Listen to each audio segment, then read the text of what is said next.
अस्सलामुअलैकुम बच्चों, कैसे हैं आप लोग। उम्मीद करता हूं कि आप सब अच्छे से होंगे।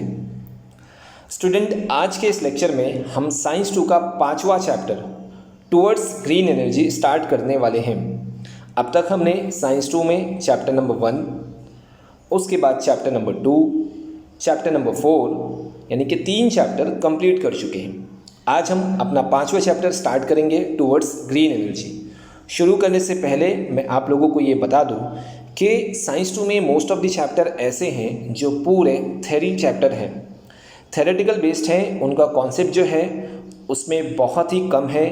तो ऐसे चैप्टर्स को कवर करने के लिए हमें चैप्टर्स के पैराग्राफ को भी बहुत ध्यान से देखना होता है। अब क्या होता है कि सारी चीज़ें या सारी इन्फॉर्मेशन मैं आपको एक ही फ्लो में नहीं बोल पाता, या ये सारी चीज़ें एक ही बात में याद नहीं होती। इसलिए स्टूडेंट, ऐसी इन्फॉर्मेशन को देखने के लिए मैं आपसे हर चैप्टर में ये रिक्वेस्ट करता हूँ कि प्लीज़ आप टाइम निकाल करके टेक्स्ट बुक ज़रूर रीड करें। उसी तरीके से हमारा ये चैप्टर भी है टूवर्ड्स ग्रीन एनर्जी। सारे के सारे चैप्टर में आप ये देखेंगे कि पूरा चैप्टर एक थ्योरी चैप्टर है। कुछ इलेक्ट्रिकल एनर्जी को लेकर के ये पूरा चैप्टर यहाँ डिस्कस किया गया है। आइए हम देखते हैं कि इस चैप्टर में क्या चीज़ें हैं। आज के इस लेक्चर में एक और चीज़ ये कि मैंने कैमरा ऑन नहीं किया है। विदाउट कैमरा हम ये पूरा चैप्टर कवर करने वाले हैं। जहाँ ज़रूरत होगी वहाँ मैं आपको कैमरा ऑन करके स्टडी कराऊँगा, ठीक है। इन बातों के बाद आइए चैप्टर स्टार्ट करते हैं टूवर्ड्स ग्रीन एनर्जी। तो स्टूडेंट, जैसा कि आप इस वक्त अपने पेज पर देख रहे हैं, towards green energy chapter number 5, इस पूरे चैप्टर में हमें 3 टॉपिक कवर करने हैं। Use of various energy sources, दूसरा टॉपिक है जनरेशन ऑफ इलेक्ट्रिकल एनर्जी, और तीसरा टॉपिक है process of generation of electricity and environment. तो ये तीनों टॉपिक बहुत ही आसान से हैं। इस पूरे चैप्टर में आप ये देखेंगे कि किस तरह से हम इलेक्ट्रिसिटी यूज़ करते हैं और यूज़ करने के साथ ही साथ हम कौन से मेथड्स के थ्रू इलेक्ट्रिसिटी को प्रोड्यूस करते हैं और उसको प्रोडक्शन के लिए हम कौन से प्रिंसिपल को यूज़ करते हैं। और उसके बाद हम इन सारे मेथड्स को देखते हुए टूवर्ड्स द ग्रीन एनर्जी, जो नेम ऑफ द चैप्टर है टूवर्ड्स ग्रीन एनर्जी, उसकी तरफ बढ़ते जाएंगे। यानी हम अपने बेसिक मेथड से स्टार्ट करते हुए हम ये भी देखेंगे कि आजकल के टाइम पे वर्ल्ड में ऐसे कौन से मेथड यूज़ किए जा रहे हैं जिससे इन्वायरमेंट को कोई हार्म नहीं होता। तो उन्हीं मेथड को या उन मेथड से प्रोड्यूस होने वाली इलेक्ट्रिसिटी को, एनर्जी को हम ग्रीन एनर्जी का नाम देते हैं। तो आपको ग्रीन एनर्जी जो नाम आप चैप्टर का देख रहे हो, तो इसका मतलब ये नहीं कि वो कोई हरे रंग की होती है। ग्रीन एनर्जी का मतलब उस टाइप की एनर्जी जिससे इन्वायरमेंट को कोई भी हार्म ना हो, कोई भी नुकसान ना पहुँचे। तो हम अपने बेसिक मेथड से स्टार्ट करते हुए आहिस्ता आहिस्ता आगे की तरफ बढ़ेंगे और at the end of the chapter हम वो एनर्जी के फॉर्म्स देखेंगे जिनसे हमें ग्रीन एनर्जी का फॉर्म अवेलेबल होता है। इसलिए नेम ऑफ द चैप्टर है टूवर्ड्स द ग्रीन एनर्जी, यानी आहिस्ता आहिस्ता हम ग्रीन एनर्जी की तरफ आगे बढ़ेंगे। तो आइए स्टूडेंट स्टार्ट करते हैं। कुछ पैसेजेस को भी हम यहाँ रीड कर लेंगे। सबसे पहला, अगर आप देख रहे हैं यहाँ पर आपकी स्क्रीन पे, तो व्हाट इज़ एनर्जी लिखा हुआ है। सबसे पहला क्वेश्चन, एनर्जी क्या है। हमारा नेम ऑफ द चैप्टर है टूवर्ड्स ग्रीन एनर्जी। तो आपके दिमाग में क्वेश्चन आया होगा ग्रीन एनर्जी क्या है, जिसे मैंने अभी कवर किया कि ग्रीन एनर्जी कोई हरे रंग की एनर्जी नहीं होती, बल्कि ये ऐसा एनर्जी का कंडीशन होता है, ऐसा एनर्जी का फॉर्म होता है जिसमें हम एनर्जी को प्रोड्यूस करते हैं विदाउट हार्मिंग द एनवायरनमेंट। अब उसके बाद दूसरा क्वेश्चन आता है व्हाट इज़ एनर्जी। एनर्जी क्या चीज़ है। तो कोई नया क्वेश्चन नहीं है हमारे लिए। एनर्जी क्या है, व्हाट इज़ एनर्जी, ये हमने लोअर स्टैंडर्ड में भी पढ़ा है। बल्कि मैं आपको याद दिला दूँ तो हमने 9th स्टैंडर्ड में साइंस में chapter number 2 work and energy नाम का एक चैप्टर ही पढ़ा है। अगर मैं वहाँ की डेफिनेशन को यूज़ करूँ तो capacity to do work is known as energy. काम करने की क्षमता को एनर्जी कहा जाता है। तो व्हाट इज़ एनर्जी में आप क्या लिखोगे, capacity to do work is known as energy. समझ में आया व्हाट इज़ एनर्जी। एनर्जी क्या है, काम करने की ताकत को एनर्जी कहते हैं। आगे क्वेश्चन देखते हैं what are different types of energy. तो उसी चैप्टर में हमने डिफरेंट टाइप्स ऑफ एनर्जी भी पढ़ा था। आपने काइनेटिक एनर्जी का नाम सुना होगा और आपने पोटेंशियल एनर्जी का भी नाम सुना होगा। These two are different types of energy. अब काइनेटिक एनर्जी किसे कहते हैं, ये आपको 9th स्टैंडर्ड में बताया गया है कि हर वो बॉडी जो मोशन में होता है उस मूविंग बॉडी के अंदर काइनेटिक एनर्जी होता है, और हर वो ऑब्जेक्ट जो स्टेशनरी पोजीशन पे होता है लेकिन सर्टेन हाइट पे होता है, सरफेस से सर्टेन हाइट पे होना चाहिए, तो उस स्टेशनरी ऑब्जेक्ट या उस जो भी वो चीज़ है उसके अंदर पोटेंशियल एनर्जी होती है। समझ में आ रहा है आप लोगों को? What are the different types of energy? तो आप क्या लिखोगे? There are 2 types of energy, kinetic energy and potential energy, जिसका फॉर्मूला भी आप सब जानते हैं। तीसरा क्वेश्चन है what are different forms of energy. तो देखिए, टाइप्स और फॉर्म्स ये थोड़ा अलग चीज़ें होती हैं। What are different forms of energy में आप लिख सकते हो कि हमारे पास बहुत सारे फॉर्म्स ऑफ एनर्जी होते हैं। फॉर एग्जांपल मैकेनिकल एनर्जी है, केमिकल एनर्जी है, साउंड एनर्जी है, लाइट एनर्जी है, हीट एनर्जी है। ये सारे जो एग्जांपल्स हैं ये फॉर्म्स ऑफ एनर्जी होते हैं। तो यहाँ मैंने आपको स्टार्ट के 3 क्वेश्चन कवर करा दिए, जैसा कि आप अपने इस पेज पे देख रहे हैं। ठीक है स्टूडेंट, अब हम आगे बढ़ते हैं और देखते हैं हमारा पहला paragraph, energy and use of energy. ध्यान से देखिएगा, ज़्यादा कुछ भी इस पूरे चैप्टर में इतना ज़्यादा समझने वाली चीज़ें नहीं हैं, बस आपको ध्यान रखना है कि हम क्या स्टडी कर रहे हैं। तो अब हम अपने पहले टॉपिक की तरफ हैं, energy and use of energy sources. तो जैसा कि हम सब जानते हैं कि आजकल की जो लाइफ है, मॉडर्न सिविलाइजेशन, अगर हम उसमें एनर्जी को अपनी लाइफ से हटा करके देखें तो आपको हर तरफ अंधेरा ही दिखाई देगा। इमेजिनेशन की बात कर रहा हूँ मैं। आप इमेजिनेशन में सोचिए कि आपकी लाइफ में एनर्जी नहीं है। ठीक है, बेसिकली यहाँ मैं कौन से टाइप की एनर्जी की बात कर रहा हूँ, मैं यहाँ कौन से फॉर्म की एनर्जी की बात कर रहा हूँ, ये ज़्यादा मायने रखता है। मैं यहाँ इलेक्ट्रिकल एनर्जी की बात कर रहा हूँ। अगर हम इस इलेक्ट्रिकल एनर्जी की बात करें आज की मॉडर्न सिविलाइजेशन में, तो आप सब जानते हैं कि ईच एंड एवरीथिंग जो हमारी चीज़ें हम यूज़ करते हैं सब इसी इलेक्ट्रिकल एनर्जी के ऊपर डिपेंड होती हैं। इसलिए जैसा कि हम सब जानते हैं, बेसिक स्टैंडर्ड में हमने ये स्टडी किया है कि जो हमारे बेसिक नीड्स होते हैं, जो हमारी नेसेसरी है, वो आप सब जानते हैं कि 3 चीज़ें होती हैं, फूड, क्लोथ एंड शेल्टर, जिसे हम हिंदी में रोटी, कपड़ा और मकान का नाम देते हैं। तो इन 3 चीज़ों के साथ आज के ज़माने में हम एनर्जी को भी यूज़ कर सकते हैं कि ये उतना ही ज़रूरी हो गया है जितना फूड है, क्लोथ है और शेल्टर है। तो इसी पैराग्राफ में इन चीज़ों की तरफ बताया गया है। आइए देखते हैं, आप पैराग्राफ की फर्स्ट वाली लाइन को ध्यान से देखिए। Energy and use of energy. In modern civilization, energy has become a primary and along with food, cloth and shelter. Primary necessity में उसे include किया जाता है। We need energy in different forms for diverse types of work. हम energy की हमको ज़रूरत होती है। क्यों ज़रूरत होती है? क्योंकि हमें बहुत सारे अलग अलग टाइप के वर्क्स को परफॉर्म करना पड़ता है, और एनर्जी को हमें डिफरेंट फॉर्म्स में भी चाहिए। हम सिर्फ इलेक्ट्रिकल एनर्जी यूज़ करते हैं ऐसा नहीं है, हम मैकेनिकल भी यूज़ करते हैं, हम केमिकल भी यूज़ करते हैं, हम साउंड एनर्जी भी यूज़ करते हैं, हम हीट एनर्जी भी यूज़ करते हैं। तो इन सारे टाइप्स ऑफ एनर्जी या फॉर्म्स ऑफ एनर्जी को यूज़ करने के लिए हमको एनर्जी की ज़रूरत होती है। Second line, the energy that we need may be in the form of mechanical energy, chemical energy, sound energy, light energy और हीट एनर्जी, जैसा कि मैंने अभी बताया। उसके बाद आपसे एक क्वेश्चन किया गया है, how do we get these different forms of energy. तो हमें ये डिफरेंट फॉर्म्स ऑफ एनर्जी कैसे मिलते हैं? तो इसका एक सिंपल सा आंसर बनता है कि बेसिकली हम क्या करते हैं, हम एक फॉर्म ऑफ एनर्जी को प्रोड्यूस करते हैं, that is electrical energy, and then उसी इलेक्ट्रिकल एनर्जी को हम बहुत सारे मशीनरी में यूज़ करते हैं और उससे हम डिफरेंट टाइप्स के या डिफरेंट फॉर्म्स की एनर्जी को प्रोड्यूस कर सकते हैं। तो बेसिक नीड में जो एनर्जी काउंट होगी वो होगी इलेक्ट्रिकल एनर्जी। ध्यान से स्टूडेंट गौर से सुनिएगा क्योंकि आप मेरा फेस नहीं देख रहे हैं। उसके बाद हम अपने इसी टॉपिक के नेक्स्ट पैराग्राफ जो इस वक्त देख रहे हैं आप, उस पर पढ़ते हैं।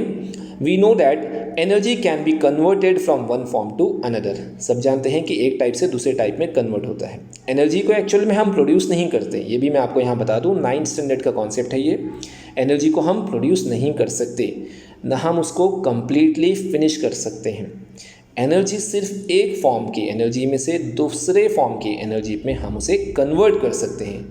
The total amount of energy remains constant in the universe. पूरे यूनिवर्स के अंदर वो जितना भी एनर्जी है वो कांस्टेंट होता है। इसी लॉ को law of conservation of energy का नाम भी 9th स्टैंडर्ड में दिया गया था। यहाँ पर फर्स्ट वाले सेंटेंस में आपको उसी तरफ इशारा किया गया है। We know that energy can be converted from one form to another. Different sources of energy are use to different forms of energy necessary for us. अलग अलग सोर्सेज हम यूज़ करते हैं to produce different forms of energy. In previous standards we have learned about energy, sources of energy and various concept related to them. ये last standard की बात कर रहा है। हेयर यानी आज हम इस चैप्टर में क्या पढ़ेंगे, ज़रा ध्यान से सुनिएगा। Here we will learn about various sources that are now use for the generation of electrical energy. देखिए ध्यान से, सबसे पहला हम क्या पढ़ने वाले हैं, बहुत सारे सोर्सेस के बारे में जो आज हम यूज़ करते हैं for the generation of electrical energy. जैसे फॉर एग्जांपल हम कोल यूज़ करते हैं ना, कोल का मतलब कोयला, अगर मैं कॉमन लैंग्वेज में बात करूँ तो। उसके बाद हम वाटर भी यूज़ करते हैं, हम न्यूक्लियर पावर प्लांट भी यूज़ करते हैं। तो ये जो डिफरेंट टाइप्स के सोर्सेस हैं, हम उनके बारे में इस चैप्टर में स्टडी करेंगे कि कौन कौन से सोर्सेस हैं जिसे हम आजकल के टाइम पे यूज़ करते हैं for the generation of electrical energy. उसके बाद हम क्या मेथड यूज़ करते हैं, the method that are use for this, यानी प्रोडक्शन ऑफ एनर्जी के लिए हम कौन से मेथड यूज़ करते हैं, and the scientific principles that are use there, यानी उस मेथड में यूज़ होने वाला साइंटिफिक प्रिंसिपल कौन सा है। तो इन सारी चीज़ों के बारे में हम इस चैप्टर में स्टडी करेंगे। और उसके बाद जब ये चीज़ें कवर होंगी तो हम उसके एडवांटेजेस भी पढ़ेंगे और डिसएडवांटेजेस भी पढ़ेंगे, ठीक है। और इस तरह से ये चैप्टर हमारा आगे बढ़ेगा। तो आइए स्टूडेंट, अब हम इन 2 पैराग्राफ को कंप्लीट करने के बाद हम अपने नेक्स्ट वाले topic generation of electrical energy की तरफ बढ़ते हैं। तो हमें इस टॉपिक में ये देखना है कि इलेक्ट्रिकल एनर्जी को कैसे जनरेट किया जाता है, ठीक है। तो जनरेशन ऑफ इलेक्ट्रिकल एनर्जी मैं अगर आप लोगों को बताऊं अपने तरह से, तो मेरे नॉलेज में मैं आपको ये बताता हूं कि most of the generation of electrical energy का जो मेथड है ये वही है जिसे हम साइंस 1 के चैप्टर नंबर 4 में स्टडी करेंगे, इलेक्ट्रोमैग्नेटिक इंडक्शन। नाम ध्यान से सुनिएगा, इलेक्ट्रोमैग्नेटिक इंडक्शन। ये एक ऐसा मेथड है जिसके थ्रू हम क्या करते हैं, इलेक्ट्रिकल एनर्जी को प्रोड्यूस करते हैं। अब इस मेथड को इन्वेंट करने वाले साइंटिस्ट का नाम है माइकल फैराडे। इसके बारे में आपने नाम सुना होगा, नहीं सुना है तो यहाँ पे सुनिए। ये वो साइंटिस्ट हैं जिन्होंने जनरेटर को भी इन्वेंट किया था, माइकल फैराडे, और इन्हीं का वो प्रिंसिपल है इलेक्ट्रोमैग्नेटिक इंडक्शन का। मैं बताता हूँ कि एक्चुअल में इस प्रिंसिपल में होता क्या है। इलेक्ट्रोमैग्नेटिक इंडक्शन मतलब ये है कि अगर सराउंडिंग में मैग्नेटिक फील्ड है, मैग्नेटिक फील्ड आप समझते होंगे, मैग्नेटिक फील्ड जैसे कि हम किसी मैग्नेट को अगर रखें तो उसके सराउंडिंग में एक मैग्नेटिक फील्ड क्रिएट होती है, ठीक है। तो मैग्नेटिक फील्ड है और मैग्नेटिक फील्ड के हिसाब उसके आसपास में अगर कोई कंडक्टर है जिसमें से करंट फ्लो होगा या जिसमें से करंट आगे की तरफ मूव होगा, तो हम मैग्नेटिक फील्ड को अगर रोटेट करें, ठीक है, तो ऑटोमेटिकली वहाँ पर क्या जनरेट होता है, क्या जनरेट होगा, करंट जनरेट होगा। ध्यान से सुनिए, हम इलेक्ट्रोमैग्नेटिक इंडक्शन में हम क्या करते हैं, मैग्नेट को मूव करके या मैग्नेटिक फील्ड को रोटेट करके हम कंडक्टर में इलेक्ट्रिसिटी कंडक्ट कर सकते हैं। इसके 2 मेथड होते हैं, हम दूसरा मेथड पैराग्राफ में देखते हैं। तो मैंने स्टूडेंट यहाँ पर आपको ये बताया कि हम बेसिकली इलेक्ट्रिकल एनर्जी को प्रोड्यूस करने के लिए जिस मेथड का यूज़ करते हैं, जिस प्रिंसिपल का यूज़ करते हैं, वो है इलेक्ट्रोमैग्नेटिक इंडक्शन। तो आइए उसे यहाँ पर देखते हैं पैराग्राफ में। Most of the electric power plants are based on the principle of electromagnetic induction. सुन रहे हैं आप, ज़्यादातर पावर प्लांट जो होते हैं वो इसी प्रिंसिपल पे वर्क करते हैं, जिसे किसने इन्वेंट किया था, invented by Michael Faraday. According to this principle, whenever magnetic field around a conductor changes, a potential difference is generated across the conductor. अब इसका प्रिंसिपल मैंने आपको जैसा पहले बताया वैसा ही है कि जब जब आप क्या चेंज करेंगे, मैग्नेटिक फील्ड चेंज करेंगे, कंडक्टर के आसपास जो मैग्नेटिक फील्ड होगी, जब तक आप उसको चेंज करेंगे, ऑटोमेटिकली कंडक्टर में पोटेंशियल डिफरेंस क्या होगा, जनरेट होगा। और पोटेंशियल डिफरेंस जनरेट का मतलब फ्लो ऑफ करंट, समझ में आया, तो करंट जनरेट हो जाता है। ये हमारा फर्स्ट वाला पैराग्राफ। सेकेंड पैराग्राफ में अगर हम स्टूडेंट बात करें तो the field around a conductor can B change in 2 ways। मैंने आपको कहा था ना कि इसके दो मेथड होते हैं, या तो हम कंडक्टर को चेंज कर दें, मैग्नेट को स्टेशनरी रख करें, स्टेशनरी का मतलब अपनी जगह पर रखें मैग्नेट को एक ही जगह, और जिस वायर में, जिस कंडक्टर में करंट को प्रोड्यूस करना है उसको रोटेट करें, तब भी पोटेंशियल डिफरेंस क्रिएट होगा। या तो हम कंडक्टर को स्टेशनरी रखें और मैग्नेटिक फील्ड को चेंज करें, तब भी पोटेंशियल डिफरेंस क्रिएट होगा या प्रोड्यूस होगा। तो ध्यान से सुनिएगा, इसी चीज़ को इस पैराग्राफ में मैं आपके लिए रीड कर रहा हूँ। The field around a conductor can be changed in two ways. If a conductor is stationary, conductor क्या होगा? स्टेशनरी। कंडक्टर का मतलब आप समझ रहे हैं ना, कंडक्टर हम यहाँ पर वायर का मीनिंग लेंगे, या वो चीज़ जिसमें से इलेक्ट्रिसिटी फ्लो हो सकती है। If a conductor is stationery and magnet is rotating, the field around the conductor changes. Or if a magnet is stationary but a conductor is moving, then also the field around the conductor will change. तो यहाँ पर दो method बताए गए कि हम conductor को stationery रखें और मैग्नेट को रोटेट करें तब भी फील्ड चेंज होती है, या अगर हम मैग्नेट को स्टेशनरी रखें और कंडक्टर को मूव करें तब भी क्या होता है? फील्ड चेंज होता है। और change in magnetic field can produce electric current. ये वाला जो स्टेटमेंट मैंने अभी बोला, change in magnetic field can produce a electric current, ये स्टेटमेंट हम साइंस 1 के चैप्टर नंबर 4 में स्टडी करेंगे, इलेक्ट्रोमैग्नेटिक इंडक्शन के टॉपिक में, कि जब जब मैग्नेटिक फील्ड चेंज होगा तब तब क्या प्रोड्यूस होगा? Electric current. तो मैग्नेटिक फील्ड को चेंज करने के दो तरीके बताए गए। मैग्नेट को स्टेशनरी रखें, कंडक्टर को मूव करें तब भी मैग्नेटिक फील्ड चेंज होगा। अब क्या बोला गया है? कंडक्टर को स्टेशनरी रखें और मैग्नेट को मूव करें तब भी मैग्नेटिक फील्ड क्या होगा? चेंज होगा। तो इन दोनों भी केस में चेंज क्या हो रहा है? Magnetic field. Thus in both these cases a potential difference is created across the conductor. Potential difference create हो रहा है, इसका मतलब हाई पोटेंशियल और लो पोटेंशियल, जिसकी वजह से कंडक्टर में हाई पोटेंशियल से लो पोटेंशियल की तरफ क्या फ्लो होगा? इलेक्ट्रिक करंट फ्लो होगा। आगे देखिए लास्ट वाली लाइन में, the electrical power generating machine based on this principle is called electric generator. अब इसी प्रिंसिपल को यूज़ करके जो मशीनरी हम यूज़ करते हैं, जिसे माइकल फैराडे ने ही इन्वेंट किया था, जिसका नाम इलेक्ट्रिक जनरेटर है और हम उसे कॉमनली जनरेटर के नाम से जानते हैं।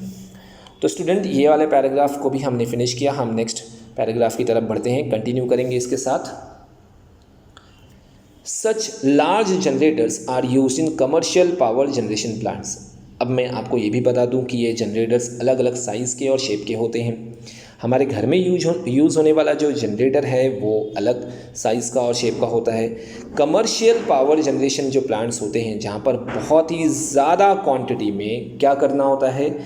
इलेक्ट्रिसिटी को प्रोड्यूस करना होता है, तो वैसे पावर प्लांट्स में हमें बहुत ही बड़े बड़े जनरेटर का यूज़ करना पड़ता है। अब इस जनरेटर में एक टरबाइन होता है, जो आपने नाम सुना होगा। यहाँ पर आप टरबाइन को देख सकते हैं नीचे की तरफ, जो यहाँ पर इस वक्त आप ब्राउन कलर का जो व्हील जैसा स्ट्रक्चर देख रहे हैं, जिसके नीचे 5.2 लिखा हुआ है, steam turbine.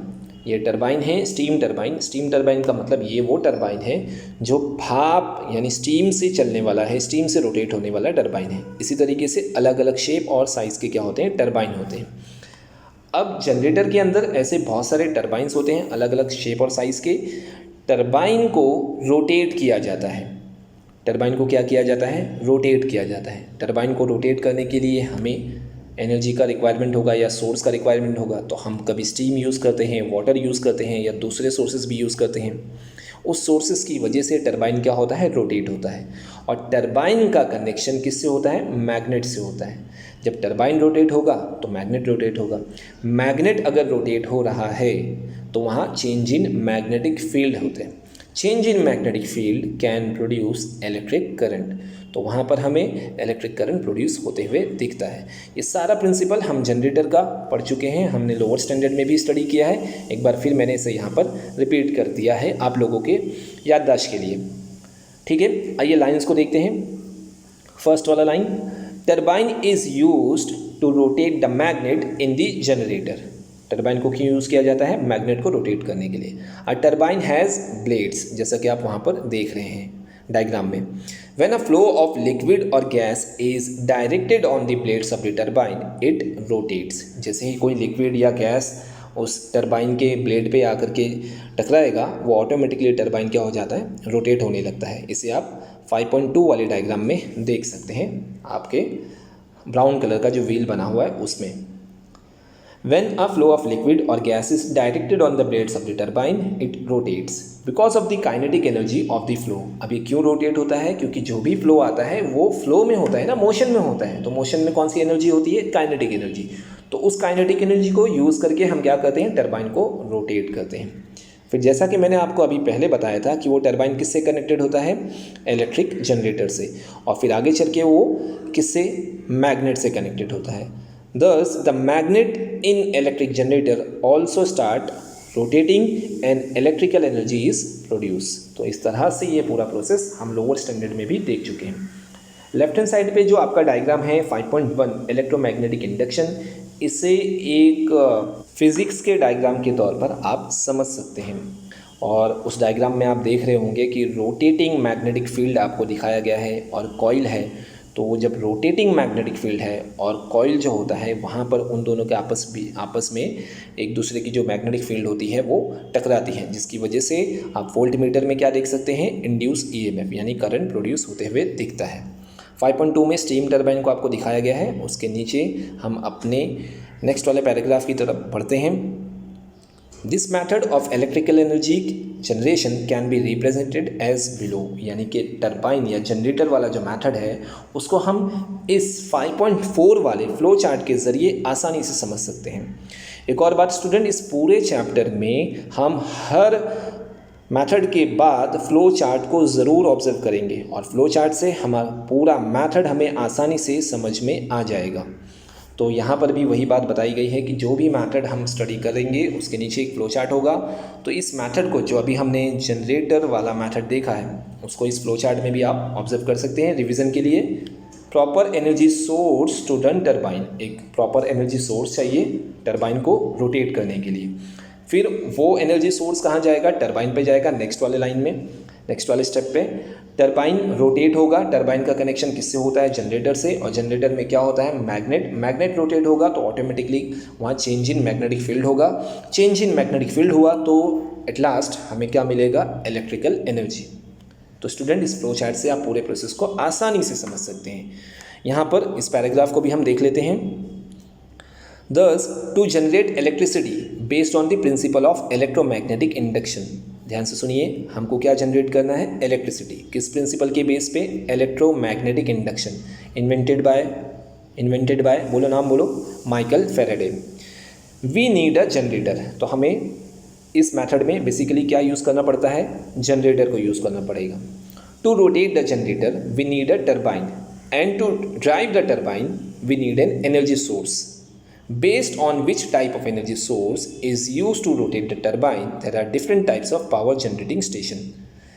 The design of the turbine used in different types of power station is also different. ये सारी चीज़ें हम ऑलरेडी कवर कर चुके हैं। हमको क्या चाहिए, जनरेटर चाहिए। जनरेटर में क्या होता है, टरबाइन होता है। टरबाइन को रोटेट करने के लिए हमें क्या चाहिए, डिफरेंट एनर्जी सोर्स चाहिए। अब वो कौन सा एनर्जी सोर्स है टरबाइन को जो रोटेट करेगा, उसके हिसाब से हमें क्या होता है, डिफरेंट जनरेटर के जो स्टेशन होते हैं, पावर जनरेटिंग स्टेशन के, वो अलग अलग होते हैं। सोर्स के हिसाब से, जैसे अगर हम कोल वाला सोर्स यूज़ कर रहे हैं तो उसके हिसाब से कोल वाला जहाँ पर इलेक्ट्रिसिटी बनती है उसका पावर स्टेशन अलग होगा। अगर हम स्टीम वाला टरबाइन यूज़ कर रहे हैं तो उसका थोड़ा सा जो स्ट्रक्चर है वो अलग होता है। अगर हम न्यूक्लियर पावर प्लांट यूज़ कर रहे हैं तो उसका स्ट्रक्चर अलग होता है। तो यहाँ पर इन चीज़ों के बारे में आपको बताया गया है। The design of the turbine used in different types of power station is also different. Turbine का डिज़ाइन अलग अलग होता है, डिपेंड ऑन पावर स्टेशन। और आप ये भी कह सकते हो कि depend on sources of energy which is use for the running the turbine. समझ में आया स्टूडेंट? अब हम अपने नेक्स्ट वाले टॉपिक की तरफ बढ़ते हैं, या इसी टॉपिक की तरफ हम बढ़ते हैं, इसी में वो कंटिन्यू है, सेकेंड टॉपिक में ही है कि thermal energy based electric power station. अब हम यहाँ से इन चीज़ों के बारे में स्टार्ट करेंगे कि कौन से पावर स्टेशन का यूज़ करके हम इलेक्ट्रिसिटी को प्रोड्यूस करते हैं। इनमें से सबसे पहला पावर स्टेशन है थर्मल एनर्जी बेस्ड। थर्मल का मतलब होता है हीट, यानी हीट को यूज़ करेंगे। अब हीट को प्रोड्यूस करने के लिए बेसिकली हम क्या यूज़ करते हैं, कोल। हम का मतलब मैं यहाँ पर आप लोगों को ये बता दूँ कि हम का मतलब मैं यूज़ कर रहा हूँ इंडियन लोगों के लिए, यानी हम पूरे इंडिया के तौर पर बात कर रहे हैं। इंडिया जो है, इंडिया के अंदर आप सब जानते हैं कि कोल का जो है, कोल मतलब कोयला जो है, वो हमें मिनरल्स के फॉर्म में बहुत आसानी से और ज़्यादा क्वांटिटी में अवेलेबल होता है। इंडिया के अंदर माइनिंग्स में कोल बहुत आसानी से मिल जाता है और अच्छी क्वालिटी का कोल भी मिलता है। हमारे पास बेसिकली 4 टाइप के कोल मिलते हैं, तो इन्हीं कोल को यूज़ किया जाता है हीट जनरेट करने के लिए, एंड देन फिर उस हीट से हम स्टीम प्रोड्यूस करेंगे और फिर स्टीम से हम स्टीम वाले टरबाइन को रोटेट करेंगे और फिर आगे का प्रोसेस आप जानते हैं। एक बार टरबाइन रोटेट होगा, मैग्नेट रोटेट होगा, मैग्नेट अगर रोटेट हुआ तो चेंज इन मैग्नेटिक फील्ड होगा, चेंज इन मैग्नेटिक फील्ड होगा तो क्या प्रोड्यूस होगा, इलेक्ट्रिसिटी। तो यहाँ पर हम अपने पहले पावर स्टेशन की तरफ पढ़ रहे हैं, thermal energy based electric power station. ध्यान से सुनिएगा, ठीक है, आपके टेक्स्ट बुक का पेज नंबर 48। तो स्टूडेंट आइए देखते हैं कि यहाँ पर थर्मल एनर्जी में कौन सा सोर्स यूज़ होता है और इसकी भी जो प्रोसेस है, इसका जो फंक्शन है वो कैसे होता है। In this the turbine is rotating using steam. तो पहली चीज़ आपको पहले ही बता दिया गया था कि थर्मल में जो टरबाइन यूज़ होगा उसको रोटेट करने के लिए हम कौन से सोर्स को यूज़ करेंगे, स्टीम वाले सोर्स को यूज़ करेंगे। अब स्टीम को प्रोड्यूस करने के लिए हम सब जानते हैं कि स्टीम यानी कि भाप कैसे प्रोड्यूस होगी, बिना वाटर के तो प्रोड्यूस होगी नहीं। तो वाटर को गर्म करने के लिए क्या लगेगा, हीट लगेगी। हीट कहाँ से आएगी, कोल से। आइए आगे की लाइन देखते हैं। Water is heated in a boiler. Water को गर्म किया जाता है बॉयलर, बॉयलर मतलब जिसमें चीज़ें बॉयल होती हैं उसको boiler. Water is heated in a boiler using the thermal energy released due to burning of coal. Burning of coal, तो आप यहाँ पे सोर्स जो है वो आपको मिल गया कि कौन सा सोर्स यूज़ होता है बेसिकली, तो कोल यूज़ करते हैं। Thermal energy based electric power station में हम जो हमारा बेसिक सोर्स है वो है कोल। कोल को हम बर्न करते हैं और बर्न करने के बाद जो वहाँ पर थर्मल एनर्जी रिलीज़ होती है उसको हम यूज़ करते हैं बॉयलर में वाटर को बॉयल करने के लिए। फिर जब हम बहुत ज़्यादा वाटर को बॉयल करेंगे तो वहाँ पर स्टीम जो है वो ऑटोमेटिकली प्रोड्यूस होती है। Steam of very high temperature and pressure is generated. आप लाइन्स देख रहे हैं, सेकेंड लाइन में पढ़ रहा हूँ। Steam of very high temperature and pressure is generated. The energy in the steam drives the turbine. अब टरबाइन को कौन रोटेट करेगा, आप सब जानते हैं कि स्टीम में एनर्जी होती है, भाप में एनर्जी होती है। हमने ये सब चीज़ें देखे हैं कि पहले भी हमने सुना होगा कि पहले जो रेलवे इंजन होते थे वो भी स्टीम से रन होते थे। स्टीम इंजन का भी इन्वेंशन हुआ है, याद आ रहा है कुछ, स्टीम इंजन। तो स्टीम के अंदर पूरे इंजन को, पूरे ट्रेन को रन करने की कैपेसिटी होती है, इतनी एनर्जी होती है। तो the energy in the steam drives the turbine. Drives the turbine का मतलब टरबाइन को वो रोटेट करता है। Thus the generator connected to the turbine rotates and electrical energy is produce. बहुत ही सिंपल तरीके से आप लोगों को यहाँ पर ये चीज़ें समझाई जा रही हैं। The steam is converted back into water. अब ज़रा ध्यान से सुनिए कि एक बार इलेक्ट्रिकल एनर्जी प्रोड्यूस हो गई है, the steam is converted back into water. Steam को फिर से पानी में कन्वर्ट किया जाता है and the water is recirculated to the boiler. Water कहाँ जाएगा, recirculated to the boiler. This is shown in flow chart 5.5। तो इस पूरे कॉन्सेप्ट को या इस पूरे प्रोसेस को फ्लो चार्ट में समझाया गया है। आइए देखते हैं फ्लो चार्ट क्या कहता है हमसे। सबसे पहले फ्यूल एज अ कोल हम यूज़ करते हैं, कोल को एज अ फ्यूल यूज़ करते हैं, कोल को यूज़ करेंगे एज अ फ्यूल। कोल को गर्म करेंगे तो आप सब जानते हैं वहाँ हीट एनर्जी प्रोड्यूस होगी, थर्मल एनर्जी। थर्मल एनर्जी को यूज़ करेंगे बॉयलर में for the conversion of water to steam. फिर ऊपर वाली फ्लो चार्ट में ऊपर वाली लाइन देखिएगा, नीचे नहीं आना है आपको, हॉरिजॉन्टल जाना है, आगे की तरफ बढ़ना है। फिर एक बार वो स्टीम क्रिएट हो गई, स्टीम प्रोड्यूस हो गई, तो स्टीम टरबाइन को रोटेट करेंगे। स्टीम टरबाइन से जनरेटर रोटेट होगा। जनरेटर में आप सब जानते हैं मैग्नेट होता है, मैग्नेट रोटेट होगा, चेंज इन मैग्नेटिक फील्ड होगा, इलेक्ट्रिकल एनर्जी प्रोड्यूस हो गई। ठीक है, वो आगे का हमारा जो मेन एम था प्रोडक्शन ऑफ इलेक्ट्रिकल एनर्जी वो हमें ऑब्जर्व हो गया।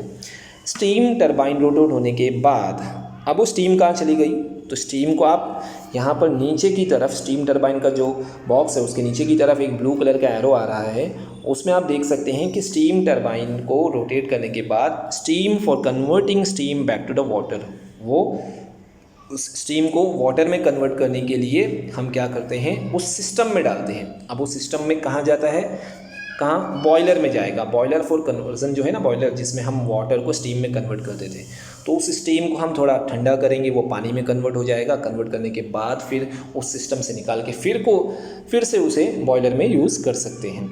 तो ये पूरा flow chart showing generation of electrical energy using thermal energy, page number 48। उम्मीद करता हूँ कि आपको चैप्टर आसानी से समझ में आ रहा होगा। ठीक है, फर्स्ट टाइम मैं आप लोगों के लिए यहाँ मैं बता दूँ कि लाइन टू लाइन साइंस को पढ़ाना मुश्किल होता है और पढ़ाया भी नहीं जाता, कॉन्सेप्ट क्लियर किए जाते हैं, लेकिन मैं ये देख रहा हूँ कि बहुत से स्टूडेंट लेक्चर्स देखते तक नहीं हैं। व्यूज़ जो है वो हमें उनसे आइडिया मिल जाता है कि कितने बच्चों ने देखा, कितने ने नहीं देखा। इसलिए मैंने कोशिश किया कि ऐसे चैप्टर्स जिसमें पूरी थ्योरीज ही लिखी है, कोशिश करेंगे कि उसे हम इस तरीके से फटाफट कवर करें। नेक्स्ट पैराग्राफ पे हम बढ़ते हैं आगे।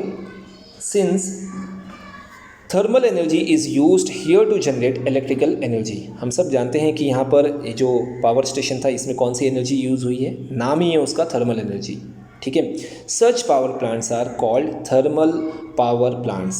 ऐसे पावर प्लांट को क्या कहते हैं, थर्मल पावर प्लांट्स। क्यों, क्योंकि इसमें कौन सी एनर्जी यूज़ हुई है, thermal energy. In thermal power plants the chemical energy in the coal is converted into electrical energy. सुन रहे हैं आप, बेसिक कॉन्सेप्ट यहाँ पे बताने की कोशिश की जा रही है। ऐसे प्लांट्स में क्या होता है कि कोल की जो केमिकल एनर्जी होती है, कोल मतलब कोयला, अब कोयले के अंदर जब जलाओगे तो केमिकल एनर्जी क्या होगा, उसमें कन्वर्ट हो जाएगा, किसमें, दूसरे टाइप्स की एनर्जी में। तो यहाँ क्या लिखा है, the chemical energy in the coal is converted into electrical energy through several steps which are shown in the figure 5.6। तो स्टूडेंट यहाँ पर इस फ्लो चार्ट में आपको कन्वर्जन ऑफ एनर्जी दिखाया गया है।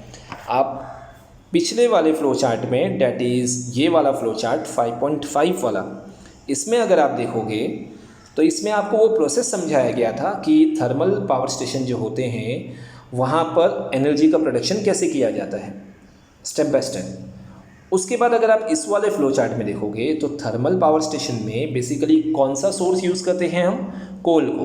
तो कोल की केमिकल एनर्जी को एट लास्ट हम इलेक्ट्रिकल एनर्जी में कन्वर्ट करते हैं। तो यहाँ पर कन्वर्जन ऑफ एनर्जी कैसे, किस फॉर्म में हुआ, किस टाइप में हुआ, उसे समझना है तो इस फ्लो चार्ट को आप आसानी से देख सकते हो। सबसे पहले क्या है, लेफ्ट हैंड से स्टार्ट करेंगे, केमिकल एनर्जी इन कोल, उसके बाद वो कन्वर्ट होगा थर्मल एनर्जी मतलब हीट एनर्जी में, फिर थर्मल एनर्जी से काइनेटिक एनर्जी इन स्टीम में कन्वर्ट होगा, स्टीम फ्लो होगा ना, आगे बढ़ेगा ना, मोशन में रहता है स्टीम, इसलिए उसमें काइनेटिक एनर्जी। फिर वो काइनेटिक एनर्जी जब टरबाइन को रोटेट करने के लिए यूज़ किया जाएगा तो टरबाइन के अंदर काइनेटिक एनर्जी आ जाएगा, तो काइनेटिक एनर्जी इन टरबाइन। फिर वो टरबाइन की काइनेटिक एनर्जी से मैग्नेट रोटेट होगा और उसके बाद फाइनली क्या प्रोड्यूस होगा, इलेक्ट्रिकल एनर्जी। तो यहाँ energy transformation in thermal power plant flow chart आप उसे याद रखोगे। इन फ्लो चार्ट का बहुत ही इंपॉर्टेंट है इस चैप्टर में, पूरा फ्लो चार्ट ही देख लो, डायरेक्टली आपको प्रोसेस क्या लिखा हुआ है पैराग्राफ में इजीली समझ में आ जाएगा।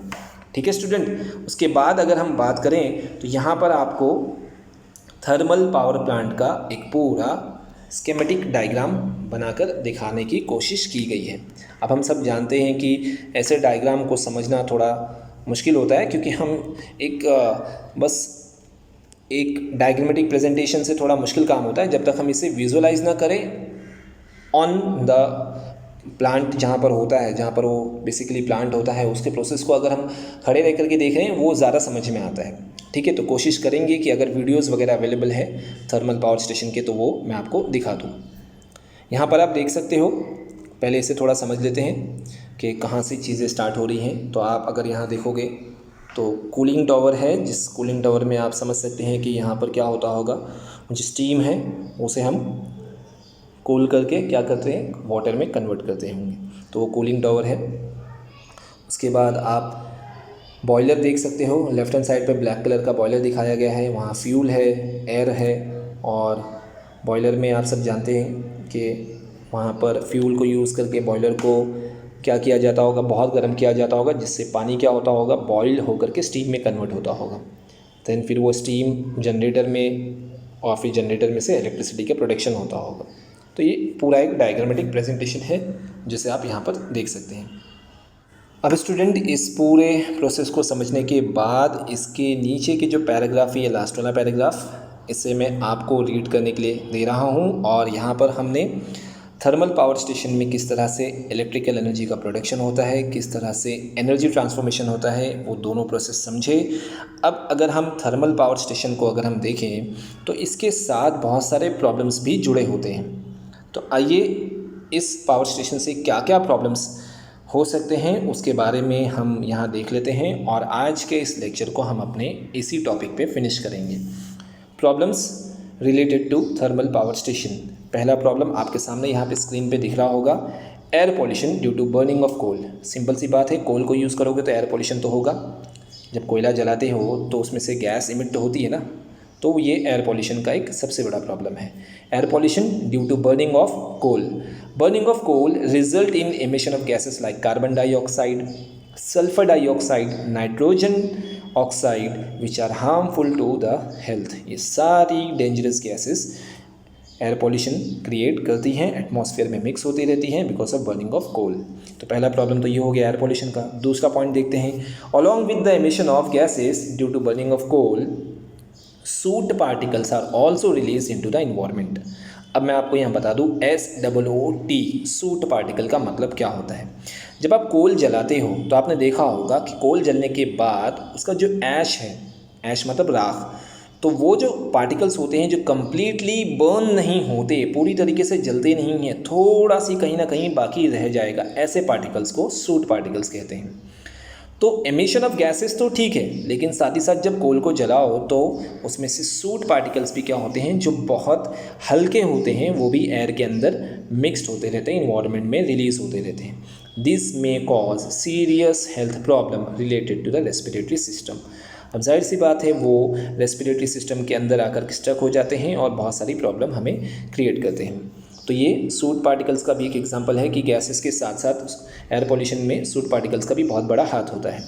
तीसरा जो यहाँ प्रॉब्लम है वो ये देखेंगे, the reserves of fuels in this method that is coal are limited. जो रिजर्व्स हैं फ्यूल के, जो हम थर्मल पावर स्टेशन में यूज़ करते हैं कोल, वो लिमिटेड है। हम सब जानते हैं ये लिमिटेड है ना। ये सब काउंट होते हैं कहाँ पर, फॉसिल फ्यूल्स में। और फॉसिल फ्यूल्स, कितना फ्यूल निकालोगे आप, अर्थ में भी लिमिटेशन होते हैं।